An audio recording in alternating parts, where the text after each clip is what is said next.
Thank you for joining us on our final video regarding the CLX Way, specifically the closing process. And if you've gotten to this stage in the process, congratulations. You have a closing around the corner. We're finally going to wrap up this 6-step process and this long loan process for you. And I appreciate all your patience throughout the entire process. Once a closing date is set, we need to get you prepared to the closing. And there's a variety of documents you need to be sure you bring to the closing. And these documents may vary depending on the transaction. You need to check with your attorney about what's required. You need to check with the lender, and you also should check with us, and we'll help you be sure you coordinate and have everything you need at the closing table to get your deal closed. Items you always want to bring to the closing table are your driver's licenses and/or passports so you can verify your identification. Almost all closings are going to have documents that need to be notarized, and notaries can't take place without identifying documents for you. If you're going to a title company for a closing and you've got a business entity or an LLC, you want to be sure you have all your organizational documents either sent to the title company in advance or brought with you to the closing. Title companies will need to review articles of incorporation, articles of organization, operating agreements, bylaws, and etc., because they need to verify who can actually sign legally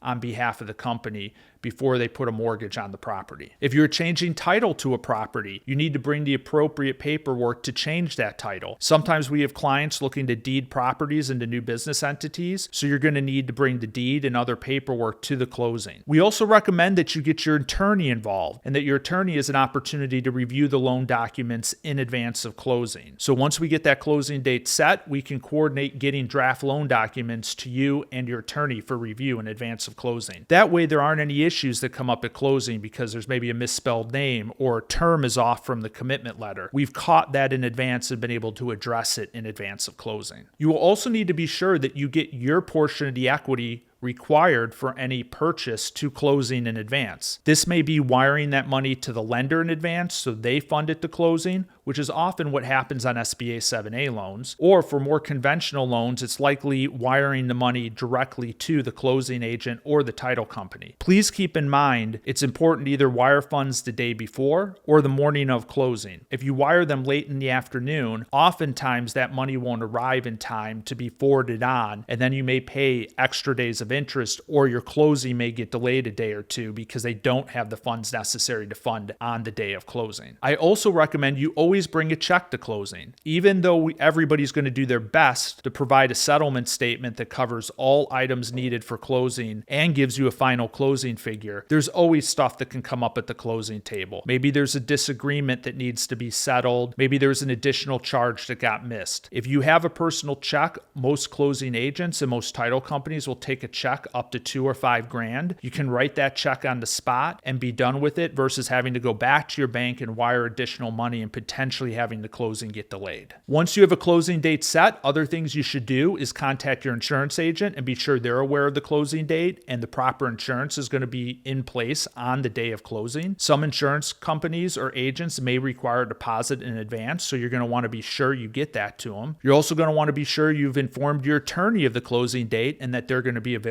to attend the closing. Also, please keep in mind that it's sometimes a process to change loan documents prior to closing. Some documents are non-negotiable by lenders, and other documents may have to be changed by their counsel. So if you do have changes to loan documents, you want to review those with your attorney in advance and get them into the lender as quickly as you can prior to closing. Typically, if they're coming in the night before the day of closing, those changes may not be able to be made quickly enough to meet the closing deadline, which means either the changes won't happen and you'll close without them, or you're going to have to delay the closing until those changes can be negotiated and take place. I always tell my clients to be aware, even though you may have a closing date set for one day, the closing may spill over into another day, and that is typically not the end of the world. Maybe a wire shows up late, maybe you're missing a document, maybe the lender's wire shows up late because you don't close till late in the day. So long as all the paperwork's signed, most buyers and sellers, most attorneys will cooperate and just fund the deal the next day. So don't hit the panic button if things may float by one day. Usually, if we've got everything done and everybody sees that it's done and we're just about there, we can still get things closed, even if it's just a day late. When it comes to wiring your funds to the closing, I know everybody wants to know what their final equity requirement is as soon as possible. Please keep in mind that the title company, closing agent, lender is collecting a lot of numbers from a lot of different people, and sometimes those numbers don't come in till last second. However, when the number is in, you should get the final closing estimate of what you need to bring to closing from the closing agent, whether it's a title company or an attorney, or from your attorney once they verified it with those agents. We can do the best we can on our end to try to help calculate that number for you, but whatever the title agent says is going to be the most accurate final number. The lender may also be able to provide you that number, but again, I would still always check it with the title agent because they have all the final numbers at their disposal, because ultimately they are the ones funding the loan. Also keep in mind, we cannot control third-party agents like title companies or difficult sellers or difficult agents or difficult attorneys. We will do everything we can to appease these individuals. If there are concerns or delays, we're happy to send out update emails, update letters. We're happy to keep people communicated with and let them know exactly what's going on and where things are during the process. But unfortunately, there's only so much we can do. But we will try to provide every piece of information we can to make it go as smoothly as possible for everyone. If your loan is a construction loan, we may stay involved well beyond closing. You may need assistance in making draws in the future and other things that may come up. So please don't hesitate to utilize us post-closing to assist you with other things that need to get done